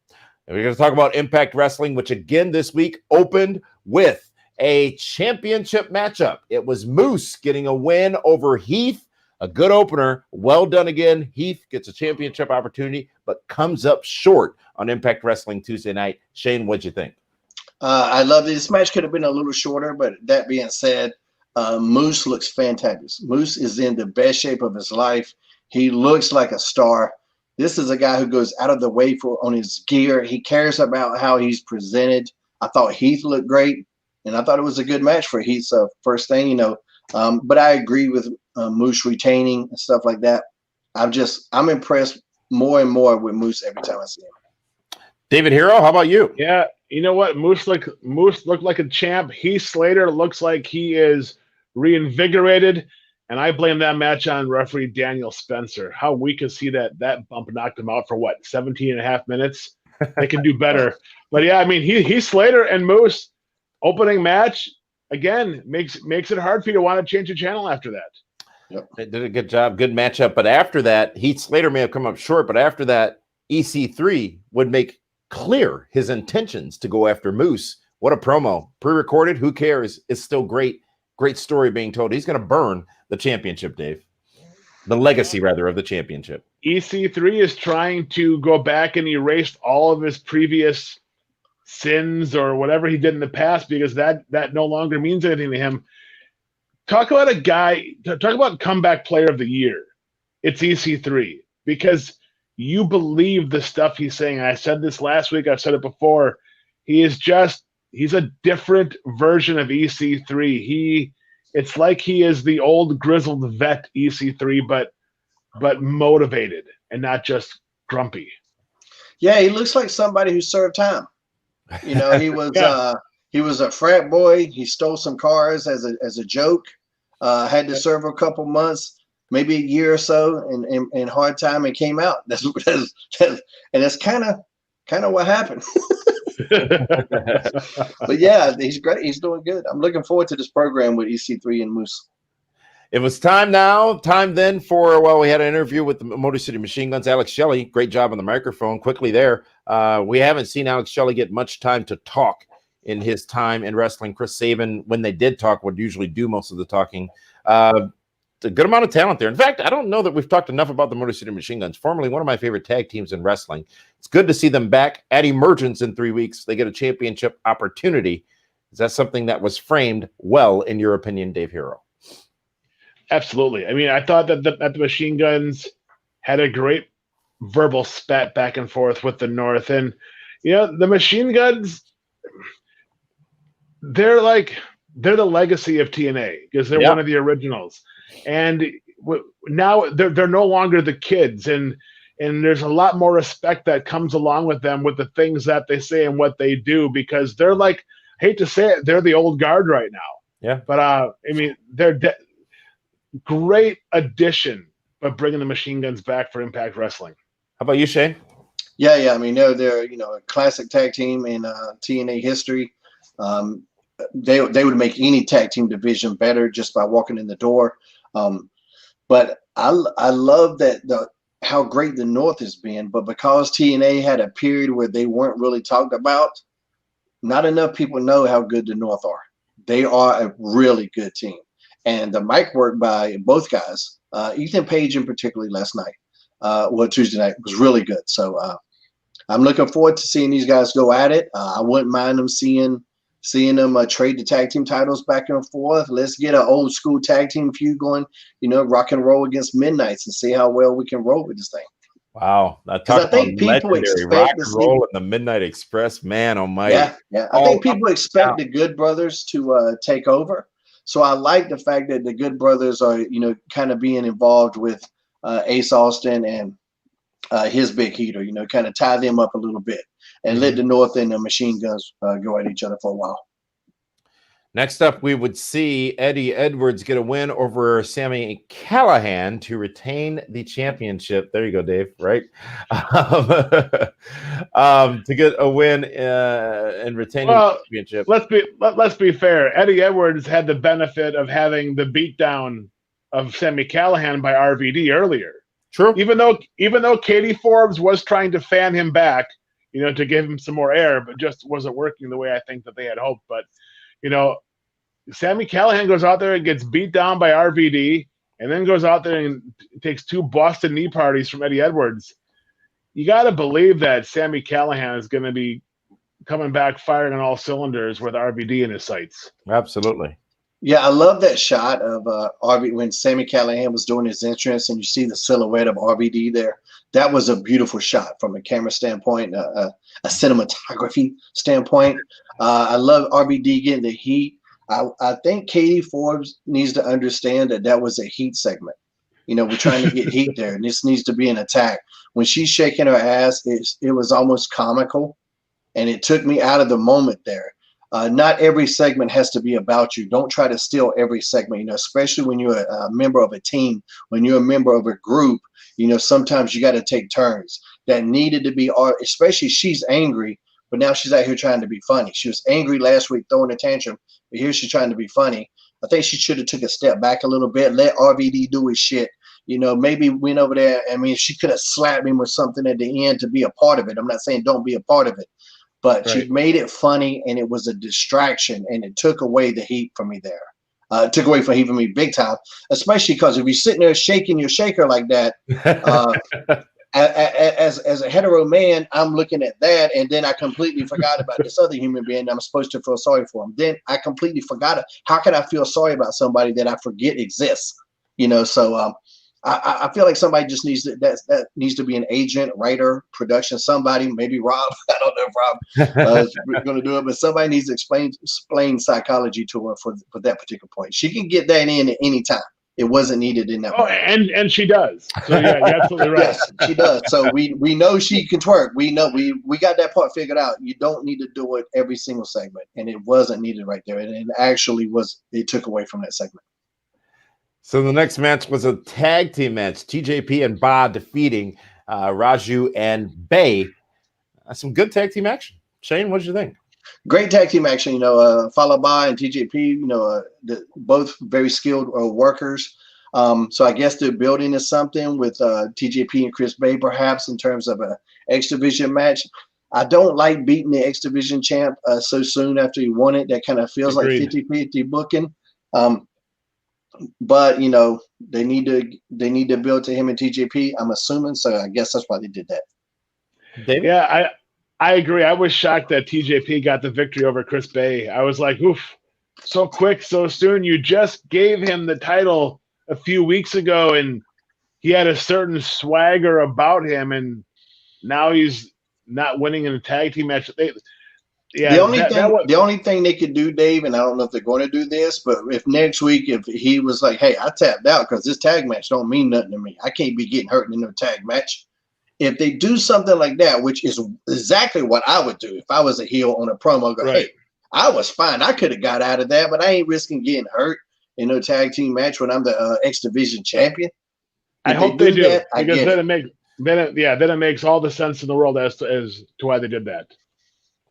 Well, speaking of all the sense in the world to why they did that, Rich Swann has a big announcement. It's a game-changing announcement. In fact, well, it's almost time for him to step away due to the injury suffered just a few weeks back. This was so emotional, so passionate, so well done, only to have all those efforts thwarted or enhanced, in my opinion, actually, by an attack by Eric Young. We're on that road, folks. Shane, what did you think of the end of Impact this past Tuesday night? Well, I think his Swann song ended on a sour note. The delivery of the promo was really good. There was only a weird moment when I felt like he acted like his life was in jeopardy over an ankle injury, and I was going, Yeah. Seems a little over dramatic, but I loved his delivery. You know, he's a believable guy. He's a believable talker. He's likable. Good little touch by having the roster come out and, be there with him and stuff like that. And, really draw that emotion in. And, we're wrestling fans, so we know something's coming, but you're not sure what.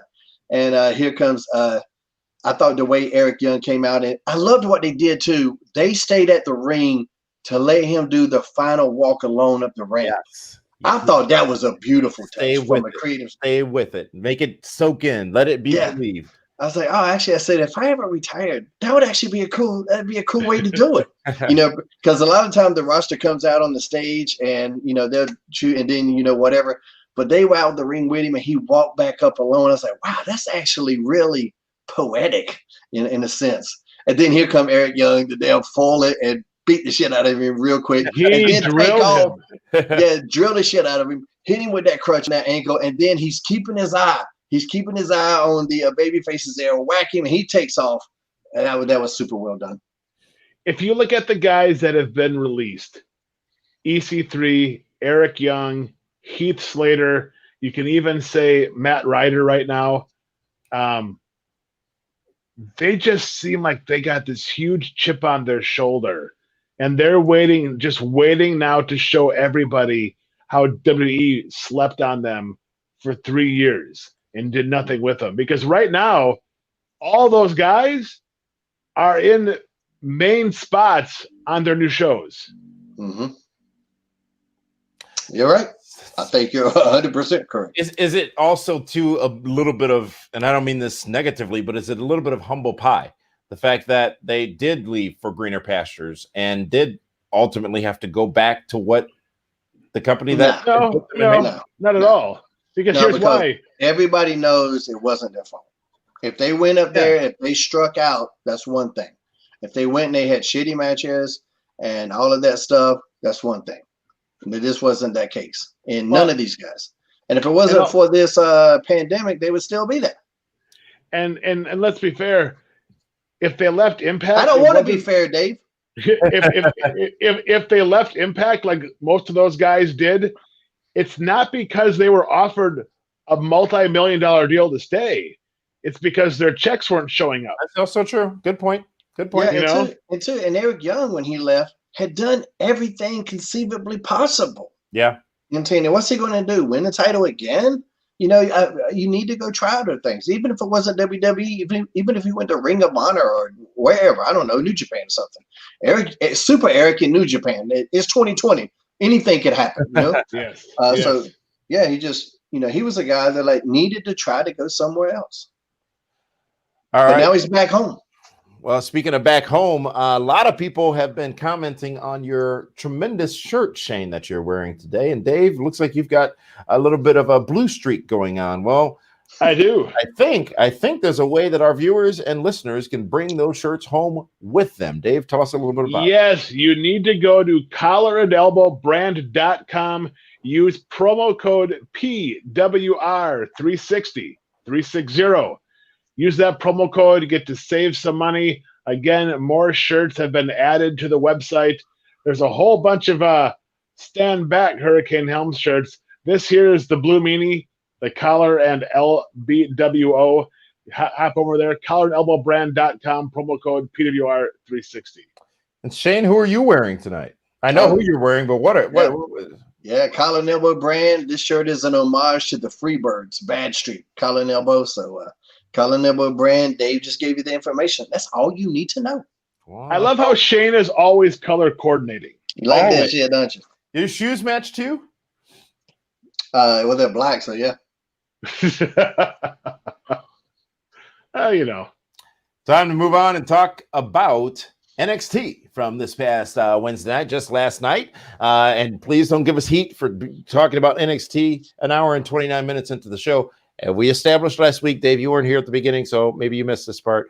We established last week that we would always start with the show that won the ratings, that won more people watch. AEW was that show. Impact is always in the middle. So now we move on to NXT. And a big female match starts again. It's a number one contenders matchup, Dakota Kai versus Rhea Ripley. And that match, which was fantastic, Dakota Kai gets the win. She's the number one contender for the NXT Women's Championship. Hell of an opener, a long opener against the 12-man on AEW. Shane, what did you have to say about this hard-hitting matchup? Yeah, those girls beat the shit out of each other. And it's in the conversation for match of the week as well. Rhea Ripley always looks great. Dakota Kai looked amazing too. I think they used some creative liberties with the cameraman when Mercedes Martinez came out at the end, but it worked. I thought that was a hard-hit match, and like I said, this is the conversation for match of the week. And now I guess we're going to Dakota Kai against Io Shirai for the Women's Championship at the NXT TakeOver. So it served a purpose. It advanced the storyline. Rhea didn't look weak, and now we got Rhea and Mercedes. I guess is where we're going to with that, which might give us another opportunity for Rhea to beat up Robert Stone Brand, which I'm always in favor of. Yes. How many what didn't he have buttoned to last night? He's always disheveled lately, isn't he? I mean, come on. What's going on there, Robert? For me, I was wondering, like, wow, I go, Rhea Ripley, you got to believe that she's in the title picture. It's like, there's no way Dakota Kai is going to go over on Rhea Ripley. I mean, she's done nothing since she lost to WrestleMania, and now they got to give her the jump start. I'm thinking, it'll be a three-way. They'll find a way to make it a three-way. Not at all. Dakota Kai gets the big victory, and you're right. Robert Stone had his fingers in that mess, and it's great because now we got two stories out of that one match, and curious to see how Rhea Ripley and Mercedes Martinez, because they're going to be old school punch kick Memphis physical when that match happens. Oh yeah. Next matchup, Bronson Reed gets a win over Shane Thorne. Shane shares your namesake. What'd you think of the matchup? Yeah, I don't like that shit. He needs to change it. Maybe Steve Thorne. I think that works. I thought it was good. Nobody's using that name right now. So yeah, he looked good. But Bronson Reed, I've been talking about him for weeks. He's a guy. He's one of my horses. I like him. I would like to see him add even a more viciousness to him. I think that's going to help elevate him a little bit more.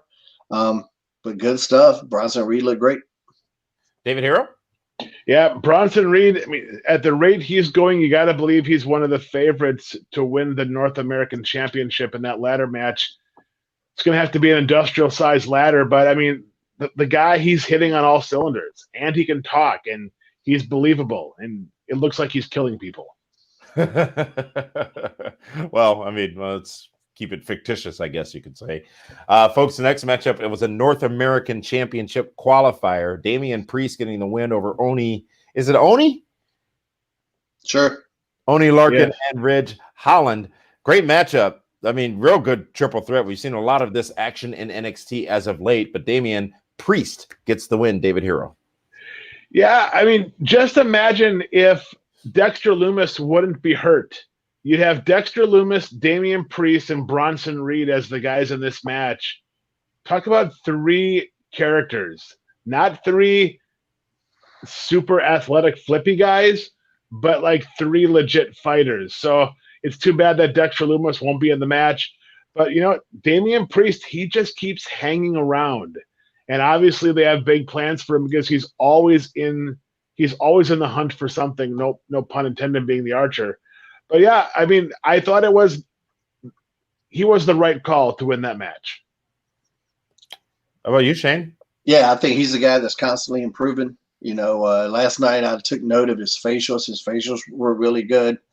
And I think Oni looked great too. And I think Ridge Holland had a really good showing. I worked with him when I was a trainer down at NXT. He was a guy and he is a guy that there's something there too. So I thought it was a good match, but I agree the right guy won. And there's no limit, I don't think, to what Damian Priest can do. I can see him being a star on a main roster as well.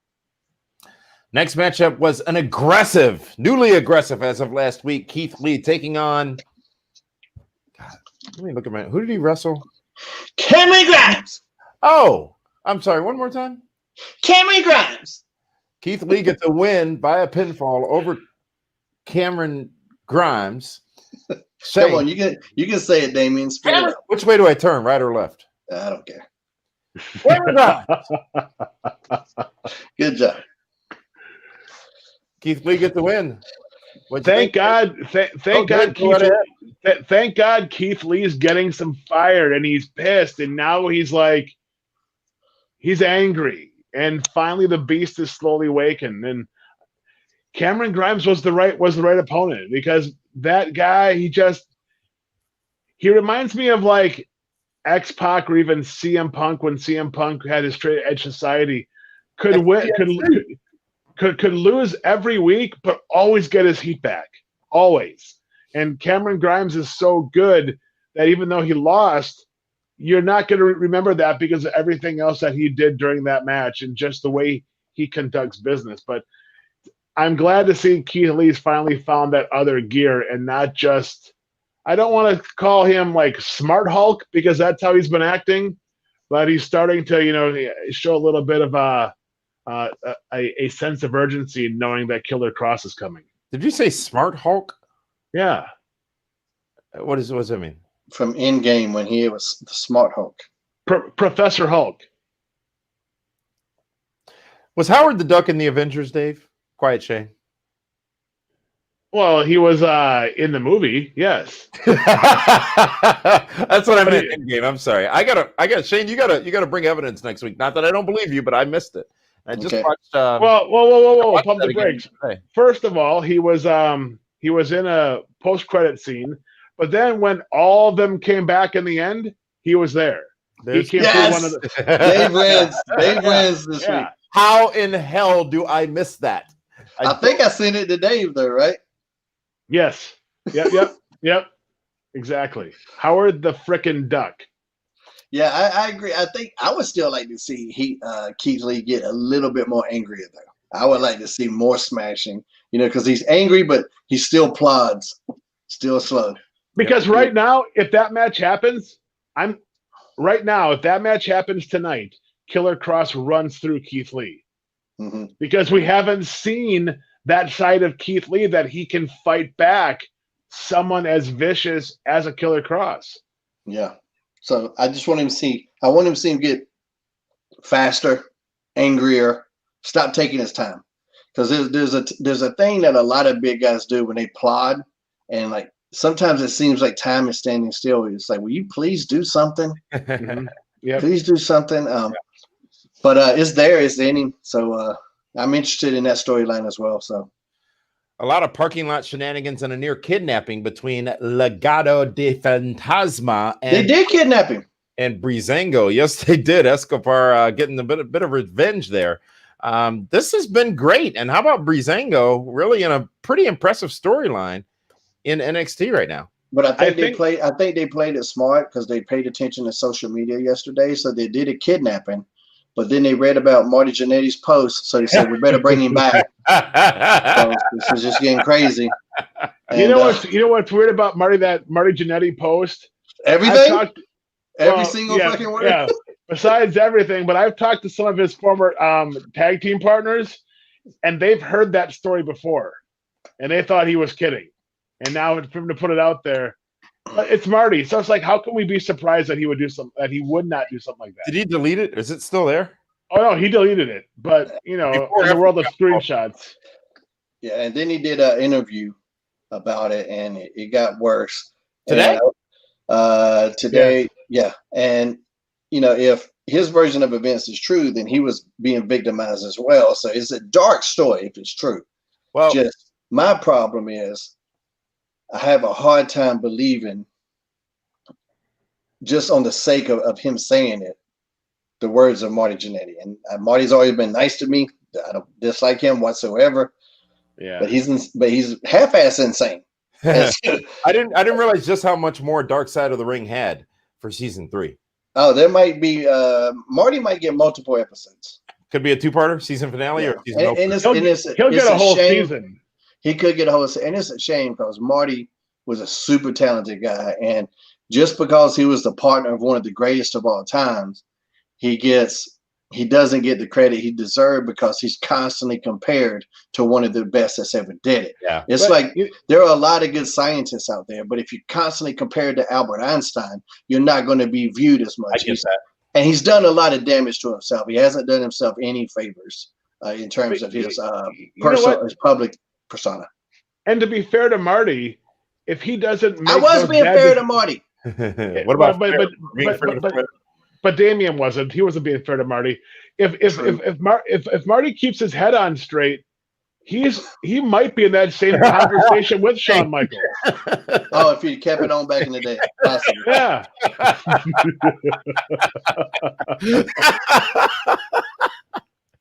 All right. I'm not talking about the guy here with the brick. I'm talking about Marty Jannetty. Tegan Knox, folks. Tegan Knox. She is back. It was a squash match. Wasn't very long. Wasn't very noteworthy. Anything worth talking about aside from who joined commentary? No. Cold match, but it served a purpose. The purpose to get Tegan Knox a win. So she advanced her career, little credibility, but it was kind of like what we talked about with Big Swole, but with not quite the story of. At least Big Swole had Britt Baker out there to advance the story. But it was it was a win, and sometimes you need that. Sometimes you just need a win. Yep. Next up was the main event. It was the Imperium going up against the Undisputed Era. Pat McAfee would remain at ringside, as we talked about a couple of weeks ago. He and Adam Cole having that confrontation. Well, that would come to fruition, and a match would be made after a kick heard around the world. Now, Imperium gets the win, and they retain the NXT Tag Team Championships. Talk a little bit about that match in the last 5 minutes or so we have here due to broadcast time limitations. But also now the match is made for NXT TakeOver 30, McAfee versus Cole. David Hero, you've got that hero smirk on your face. What say you? That might be the only time you're going to see an NFL player on TV is with that match. Nicely done. At the way things are going. But I mean, it has to be a gimmick match. There's no way it's going to be a regular wrestling match. You got to wonder if who was the guy that was training McAfee? He was an OVW, of course. Rip Rogers. He might be the guy that's in the ring, in his corner. But oh boy, I tell you, I mean, they're killing us with the way they're doing these matches. But I mean, it's going to get them a lot of Main Street buzz. We all saw it coming. We knew it was going to happen. I thought Triple H did a great job of shoving McAfee away like he was legit pissed. So you felt it was real. You see how fucking big Triple H is too. Oh yeah, exactly. He pushed the shit out of him. Yeah. Yeah, and McAfee's not a small guy either. I mean, he's a lot. He's not as nearly as small as Adam Cole is. Obviously, that's what caused the big problem. But I mean, it's going to be interesting to see because now Adam Cole, it's not just main eventing NXT. Mm-hmm. Okay, now it's not just main eventing in Ring of Honor.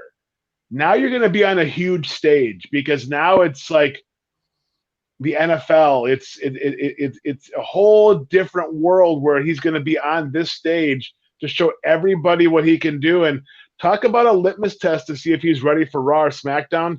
It's going to be that match with Pat McAfee. Really interesting. Yeah. Shane, what about you? What do you think? Yeah, I don't have much more to add to that. It's entertaining. I love the fact that the punter used the punt kick to knock him out. That's as logical as you can get in that standpoint. So, that was great. I don't know if Randy's going to be upset that Pat McAfee's still in this finish, but I think he'll be okay. Randy Orton does the punt kick for anybody that didn't catch that reference. That's okay. He's an NFL guy, so right. Yeah, it was funny because I did a bit in my when I was writing the little stand-up comedy gimmicks. I had a bit about nobody grows up wanting to be a kicker. Very true. But kickers have won a lot of Super Bowls. Yep. I had this bit about when there's always the reunion parties that they all get together. The quarterbacks are all beat up and the running backs are all fucked up. And then you see the punter on the dancing floor, and he's got all the ladies because nope, he's never been hit. He's still fine. He's still dandy. He's got all the Super Bowl rings. He's happy as a clam. And if he's good, he's been in the league for 20 years at a minimum of $2 to $3 million a year. Yeah, and he's healthy. Like if you look at Pat McAfee, he's fine. Dude, most NFLers are walking around beat this shit. He's fine. He's athletic, so don't discount what he can do out there. He's going to be an athlete. I guarantee you, he'll be better than Montgomery Michaels. I'm setting the bar really low. I would hope so. So. Does he need a Pepe? No Pepes. Well, gentlemen, that was NXT last night. It was a good show. Just even talking about it, you could feel the difference between the two shows. Both had about the same number of matchups, but the energy was on TNT, not just because of Bischoff, not just Jericho, Cassidy, but all in all, at least from my opinion, they delivered again, did AEW. That momentum continues, the freshness, the feeling, the excitement, the energy continues. NXT's trying real hard, but they're going back to the old get a celebrity well, which I think is a bit overplayed, even though it does do very well for them. I'm not sure there was really any competition last night between the two shows. But, gentlemen, let's hear your thoughts. What did you think overall of NXT? And what were the glaring differences between the two shows from what you saw, Dave? AEW has the studs. They got their stars. They got their stars on every week. You're going to see Cody Rhodes. You're going to see Chris Jericho. You're going to see FTR. You're going to see the Elite. We didn't see Karrion Kross in action. We didn't see Johnny Gargano in action. We didn't see Bailey and Sasha, the tag champs. We haven't seen Tommaso Ciampa in a while. We haven't seen Dexter Lumis now that he's hurt. So there's a lot of star power that we're not seeing on the NXT brand right now. But even if they were right now, the way AEW is rolling, the way they grab that audience in that first 15, 20 minutes, they're just that hard to beat right now. Fair enough. Shane Helms, what say you? Yeah, I think I kind of touched on it when we talked in the very beginning about why I was looking forward to AEW. It's just a brighter show. It's a funner show. It has more energy. And for me personally, in this era of doom and gloom, that's attracted me a little bit more. And last night specifically, they just put on an overall better show, top to bottom. Well, that is tonight's edition of the Primetime Super Show. If you missed it or joined us live or just want to get so much more or are listening to us instead of watching us, this show also available in podcast form. Just search for PWR Primetime Super Show, Primetime with Shane Helms, Primetime with Hurricane Helms. All of them will get you to the destination. Just Primetime with Hurricane Helms. That's the name of the show. Don't search that other shit. It won't work. That works. Subscribe to the show. Rate the show. Remember, if you're rating the show based on our credentials, you're going to give Shane a 5, me a 4, Dave a 2. But either way, just rate the show and share your comments. Yeah, you went down a notch for being late today, so you're no longer 3. Oh, wow. But I wore my mask. That's bad. Actually, you're going to get a 3.5 for the mask. Yeah. See? He goes up. He goes up big time. Look how much better he looks in that mask. I can't even look at him. My monitor is not working properly. There you have it. So this has been the Pro Wrestling Report. Thank you all for tuning in, and thank you all for joining us here live on Fight TV. We are live each and every Thursday night with a replay on Saturday night, 7 o'clock p.m. Thank you for listening, joining, watching, and we appreciate all of the support for our partners at Fight and Collar and Elbow. For Shane, I almost said Shane McMahon because we didn't talk about Raw Underground, and I'm not sure we should till next week. For Shane Helms, for David Harrell, this is Damian Nelson saying, so long, everyone, and thank you for joining us on the Super Show Primetime Live.